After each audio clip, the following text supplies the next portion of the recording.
Hello everybody. সাবেক প্রধানমন্ত্রী মাননীয় শেখ হাসিনা কিন্তু আসলে যে সে বঙ্গবন্ধুর কন্যা এবং অগ্নিজোড়া কন্যা, সে কিন্তু সেটার প্রমাণ কিন্তু দিয়েছে আবারও। অনেক দিন পর, মানে দীর্ঘ এক সপ্তাহ পর সে তার মুখ খুললেন এবং যে বিষয়টি নিয়ে কথা বলেন সেটি হচ্ছে যে তাকে যে আসলে এখান থেকে সরানো হলো, তার দায়িত্ব থেকে সরানো হলো, সেটার পেছনে কে আছে সে বিষয়টা নিয়ে কিন্তু আমি আমার প্রথম যে ভিডিওটি সেখানে কিন্তু আমি বলেছি আসলে প্রধানমন্ত্রীকে আসলে সরানোর পিছনে যারা আসলে কাজ করেছে তারা কারা। সো প্রধানমন্ত্রী গতদিন যেটি আসলে বলেছে, অলরেডি হয়তো বা আপনারা অনেকেই শুনেছেন যে প্রধানমন্ত্রী বলেছে যে বাংলাদেশের দুটি পয়েন্ট নিয়ে কথা বলেছে। প্রথমত সেন্ট মার্টিন, আরেকটি হচ্ছে বে অফ বেঙ্গল, মানে হচ্ছে বঙ্গোপসাগর। এই দুটি জায়গা কিন্তু আসলে আমেরিকা প্রধানমন্ত্রী শেখ হাসিনা যখন দায়িত্বরত ছিল তাকে কিন্তু আসলে চাচ্ছিল তারা এখানে এসে একটি বেসমেন্ট তৈরি করা, যেন তারা কিছু করতে পারে ইন ফিউচারে। স্পেশালি আমি যেটা বলেছিলাম যে আসলে চায়নাকে আসলে কীভাবে দাবানো যায় সেটার জন্য আসলে আমেরিকা চাচ্ছিল বাংলাদেশের যে এরিয়াগুলো বে অফ বেঙ্গল এবং সেন্ট মার্টিনে তারা আসলে চাচ্ছিল কিছু একটা করতে। এবং গত ইলেকশনের সময় প্রধানমন্ত্রী শেখ হাসিনাকে কিন্তু একজন শ্বেতাঙ্গ ব্যক্তি কিন্তু বলেছিলেন এই বিষয়টি নিয়ে কিন্তু সেও বলেছিলেন বেসিক্যালি যে বিষয়টি এখন ক্লিয়ার বা যে বিষয়টি আসলে প্রধানমন্ত্রী শেখ হাসিনা বলতে চাচ্ছে এটা কিন্তু আসলে সহজ একটি স্টেটমেন্ট নয়।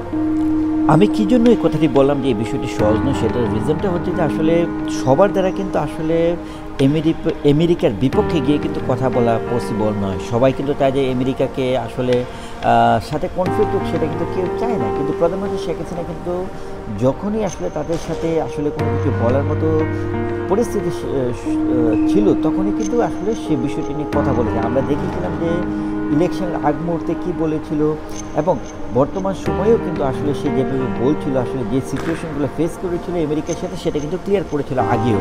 তো বন্ধুরা, এখানে যে বিষয়টি ইম্পর্টেন্ট সেই বিষয়টি যদি আমরা কথা বলি, আসলে প্রধানমন্ত্রী আসলে ইঙ্গিত করতে চাচ্ছে এবং ভালোভাবে এটা কিন্তু আসলে সে ডিসক্লোজ করেছে এমনভাবে যে আসলে কোনো আকার ইঙ্গিতে কোনো কিছু বলেনি, ডিরেক্টলি আসলে ক্লেম করেছে তার এই পজিশন থেকে সরানোর জন্য কাজ করেছে ইউএসএ।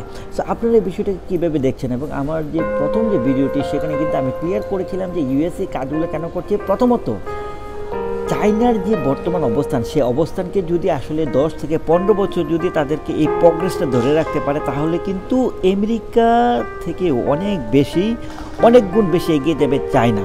আর সেই বিটি থেকে কিন্তু আসলে আমেরিকা চাচ্ছে যে বাংলাদেশের প্ল্যাটফর্মে বা বাংলাদেশের আশেপাশে বা চায়নার আশেপাশে বা ইন্ডিয়ার আশেপাশে তারা একটি প্ল্যাটফর্ম বিল্ড আপ করার জন্য। কিন্তু এই বিষয়টি বাংলাদেশ মিডিয়াতে কিন্তু খুব একটা বলেনি, বেশ কয়েকজন ব্যক্তি ছাড়া আসলে ওই রকম ডিরেক্টলি কিন্তু কেউ ইঙ্গিত করেনি। কিন্তু আমাদের সাবেক প্রধানমন্ত্রী শেখ হাসিনা কিন্তু জিনিসটা একদম ক্লিয়ার করেছে এবং তার যে স্টেটমেন্টে সে এমনভাবে দিয়েছে যে আসলে সে এখানে কোনো ডাউট রেখে বলেনি, ডিরেক্টলি বলেছে, একদম ডিরেক্টলি ইউএসএকে মেনশন করেছে। সো বন্ধুরা, তোমরা এই বিষয়টিকে কীভাবে দেখছো? এবং প্রধানমন্ত্রী শেখ হাসিনা তার কর্মীদেরকে আসলে সংগঠিত হতে বলেছে। গতদিন আসলে মুঠোফোনে একজন ব্যক্তির সাথে সে কথা বলেছে, এক কর্মীর সাথে কথা বলেছে এবং সে বলেছে যে তোমরা 15 অগস্টকে কেন্দ্র করে তোমরা ঢাকামুখী হও এবং সুন্দর এবং সাবলীলভাবে তোমরা একটি সুখের যে মাস 15 আগস্ট, যেখানে আমরা দেখেছি শেখ হাসিনার প্রত্যেকটি ফ্যামিলি মেম্বারকে কিন্তু আসলে খুন করা হয়েছিল। সো এই মাসটিকে যেন তারা সুন্দরভাবে যেন উদযাপন বলতে আসলে দেখা যায় যে মানে সুখ দিবস হিসেবে যেভাবে সবসময় বাংলাদেশ সেটি পালন করে সেটার জন্য আসলে পালন করে এই ধারাটার জন্য অব্যাহত রাখে, সেই জন্য আসলে ইন্ডিকেশন দিয়েছে। সো বন্ধুরা, তোমরা কীভাবে দেখছো এই বিষয়গুলোকে? আসলে শেখ হাসিনা কিন্তু এখনই কিন্তু আসলে আমরা সবসময় দেখেছি আওয়ামী লীগ কিন্তু বিপক্ষ দল হিসেবে সবসময় আন্দোলনে কিন্তু তারা কিন্তু খুবই স্ট্রং।